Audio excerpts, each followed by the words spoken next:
everyone, I'm Michelle and welcome back to my channel. So yesterday, someone cut me off in traffic, and just where I live right now, there is road work everywhere you go. Even in the very end of December, there is road work everywhere. It's a nightmare. And someone cut me off, just completely merged like I wasn't even there. And you know what happened? I didn't do anything. I mean, I braked. I wasn't going to hit them. But I didn't flip them off. I didn't call them names. I didn't lose my mind. I didn't let it ruin the next 20 minutes of my day. I didn't carry that anger through the rest of the day when I got home and all that. But here's the thing. A year ago, that would have derailed me. I would have been furious. I would have given him every finger gesture I knew. I would have ranted about it.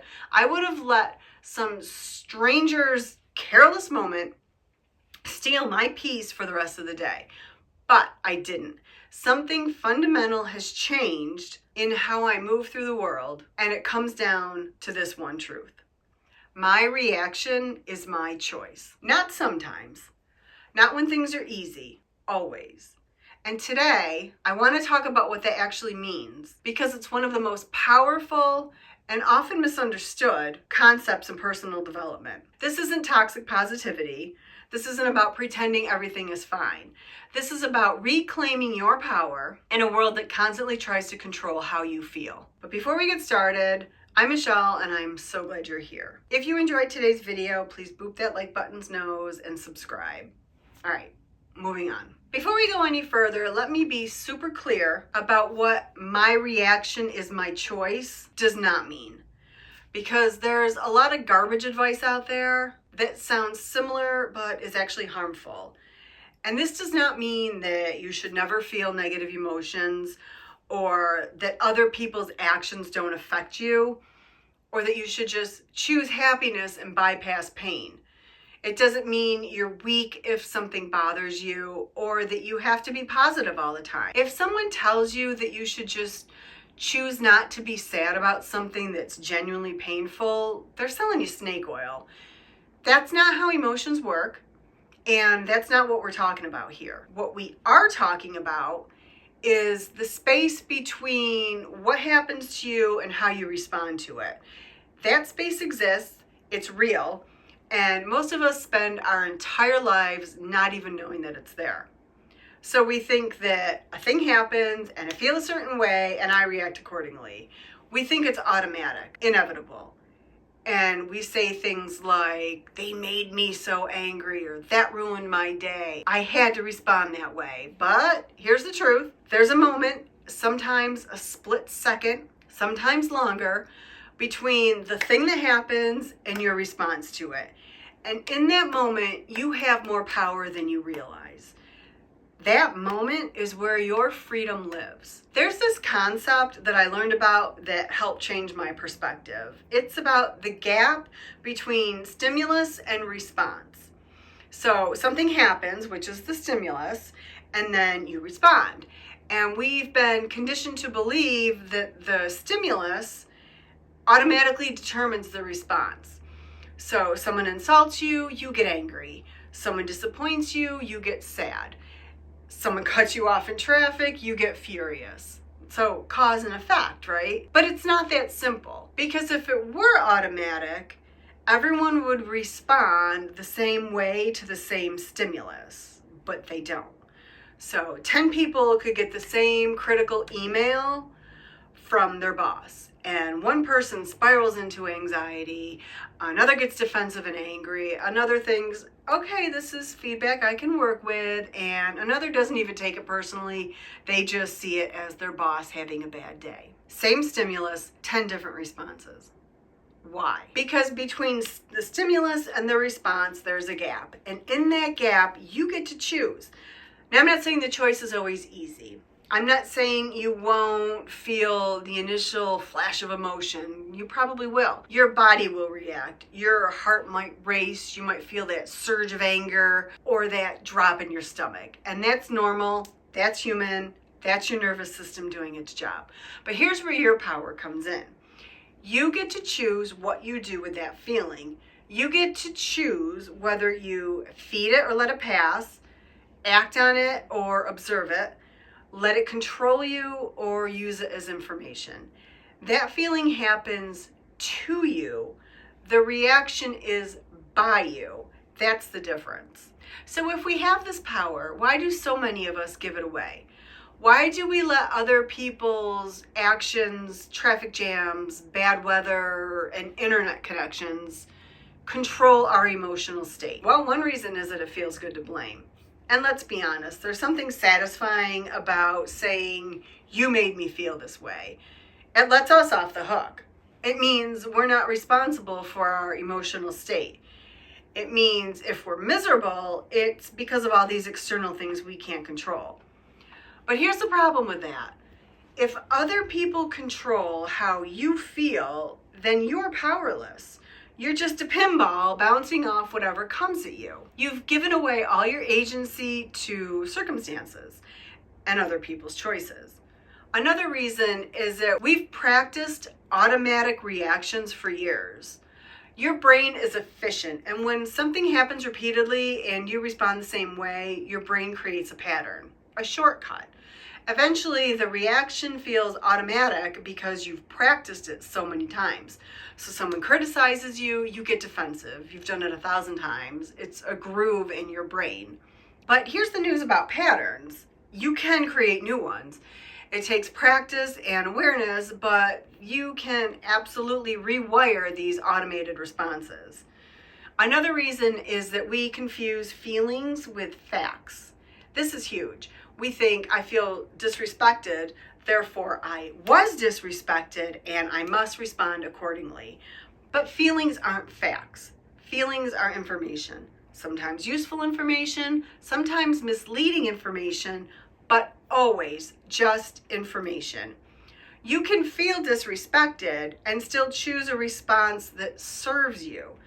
You can feel angry and still choose not to say something you'll regret. You can feel hurt and still choose to extend grace. The feeling is real. Your interpretation of what it means and what you should do about it, that's where your choice lives. Okay, so all this sounds great in theory, but how do you actually practice this? How do you expand that gap between stimulus and response? So step one, notice the gap. Just start by becoming aware that it exists. Next time something happens that would normally trigger you, see if you can catch that moment before you react. Someone says something that irritates you. Can you feel that split second before you respond? That's the gap. That's the power moment. And at first, you might only notice that gap after you've already reacted. That's fine. That's still progress because you're noticing the gap. You're building awareness. And step two would be to name what's happening. So when you feel yourself getting triggered, try to narrate it to yourself. I'm feeling angry right now. My chest is tight. I want to snap back at this person. This simple act of naming creates distance between you and the emotion. You move from I am angry to I'm experiencing anger. Subtle difference, massive impact. It's like the difference between being in the ocean during a storm versus watching the storm from the shore. You're still aware of the storm, but you're not drowning in it.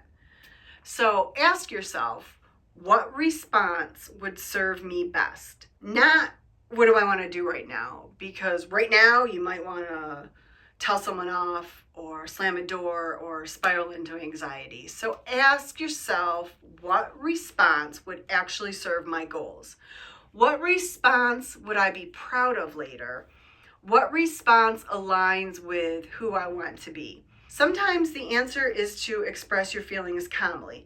Sometimes it's to walk away. Sometimes it's to laugh or do nothing at all. But you're choosing based on your values and goals, not just reacting based on a conditioned pattern.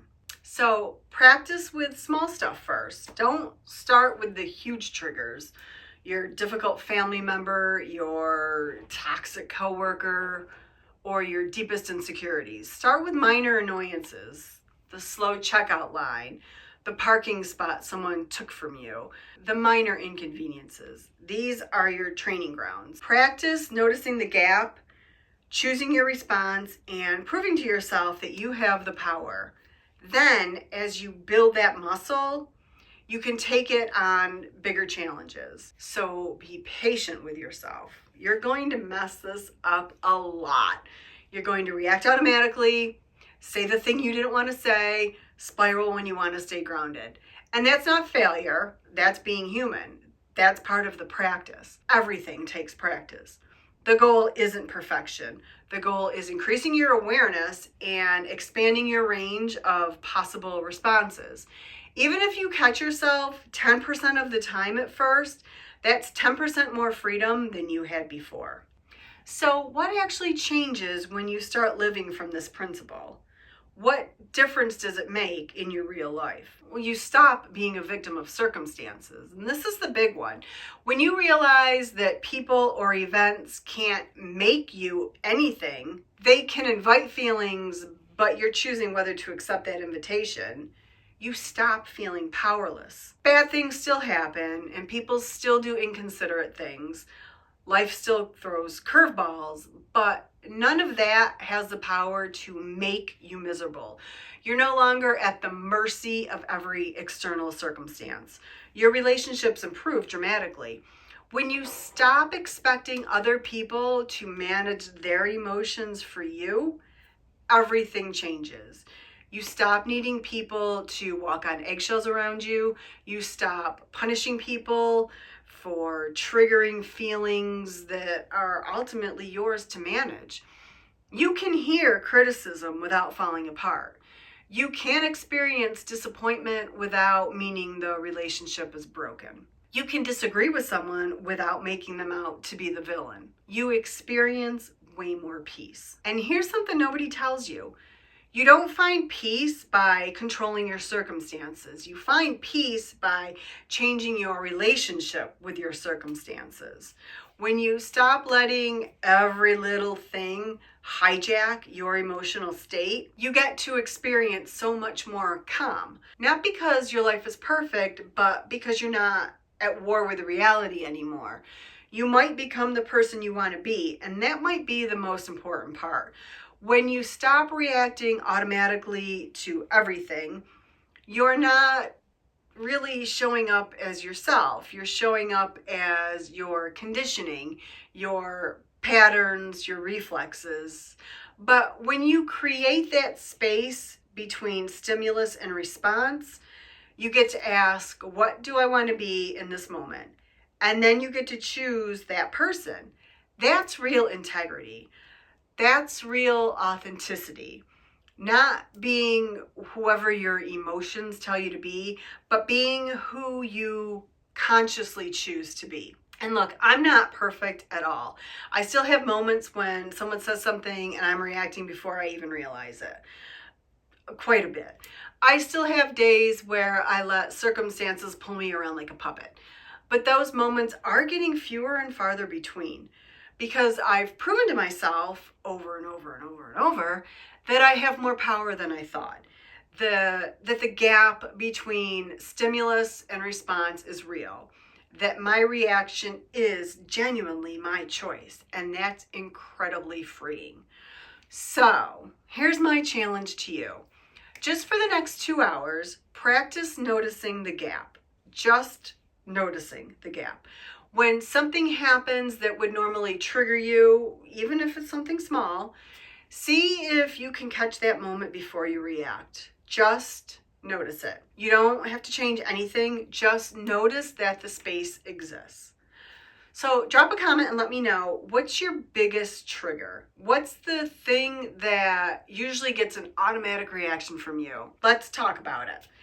If this shifted your perspective at all, click that like button and subscribe for more conversations about actually taking control of your life instead of just being tossed around by it. Remember, you're not responsible for everything that happens to you, but you are responsible for what you do with it. Okay, friends, thanks for spending this time with me. Remember, rise stronger, live brighter, and I will see you in the next one.